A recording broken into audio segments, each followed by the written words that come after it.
Papalapit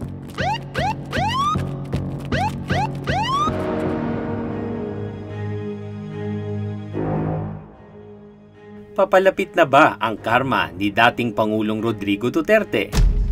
Nitong Enero 27, umakyat na sa warrant stage ang proseso sa International Criminal Court o ICC. Itutuloy na ang investigasyon sa mga pagpatay noong kasagsagan ng war on drugs, pati sa mga pagpatay sa Davao City noong mayor pa doon si Duterte. True to form, umapir muli si Digong at nagpuputak laban sa mga paborito niyang pitikin, ang mga oligarchs at pangunahing negosyante ng bansa. True enough, when I became president, kita ko yung very lopsided in favor of the rich people. Walang second choice. Sila lang. You can just imagine ang pera. Pero napansin mo bang hindi naman nangatog ang mga oligarch sa bago mong patutsada? Mr. Duterte, nagbago na ang ihip ng hangin. Ang balik ng kanyang dating spokesman na si Harry Roque, he won't let foreigners judge him. Muli nilang ikinakabit ang pagtugis sa dating presidente sa nasyonalismo. Si Justice Secretary Boying Remulla naman, the issue is sovereignty. Foreign meddling ba ito?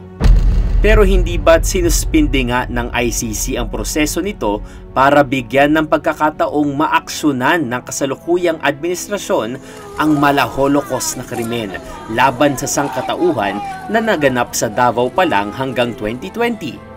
Ayon sa ICC, hindi nito intensyong palitan ang criminal justice system ng isang bansa, at pumapasok lamang ito sa eksena sa pagkakataong unwilling or unable to do so genuinely ang gobyerno. Kontento ba kayo sa mahakbang na ginawa ng gobyerno ng Pilipinas upang mabigyang hustisya ang tinansyang nasa 27,000 na biktima ng EJK? Galing sa Independenteng Commission on Human Rights o CHR ang bilang na ito. Ayon sa CHR, 20 lamang ang dinidinig sa korte, 33 kasong kriminal ang nasa Office of the Ombudsman at 34 ang pending sa mga piskal. May 93 administrative cases sa PNP Internal Affairs Service at 37 sa Ombudsman.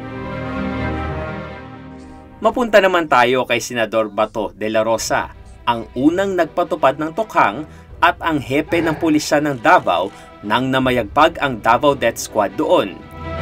Sabi niya, "Fear of the unknown, but now I have no more fear." Pero bakit tila dama namin ang kaba mo, Senador? Ayon sa testimonya ng dating pulis at hitman na si Arturo Las Cañas, hindi lang ikaw ang enabler ng Davao Death Squad, pati si Senador Bongo na right-hand man ni Mayor Digong noon. Para sa mga biktima ng extrajudicial killings, tila habang buhay ang paghihintay sa pag-usad ng hustisya. Ayon sa asawa ng isang biktima ng EJK, kung hindi siya naging presidente, hindi siya nagsalita sa harap ng publiko na papatayin ko kayong lahat, sana hindi namatay ang asawa ko. Pero sabi nga ni Martin Luther King, "The arc of the moral universe is long, but it bends toward justice." Gaano man kabagal at masalimuot, kumikiling daw ang moral universe sa hustisya. Ang ICC ay isang pandaigdigang entablado, pero hindi foreign pressure ang tanging susi sa panunumbalik ng tunay na hustisya sa Pilipinas. Dapat itong isustain ng taong bayan sa isang malawakang kilusan para sa katarungan. Simulan ito ng gobyerno ni Ginoong Ferdinand Marcos Jr. sa pagkilala sa mga krimeng naganap nitong nakalipas na 6 na taon na may basbas ng Malacanang. Bakit? Dahil tayo ang magmamana ng isang pulisyang walang profesionalismo at walang respeto sa buhay ng tao. Dahil tayo ang magmamana sa impunity.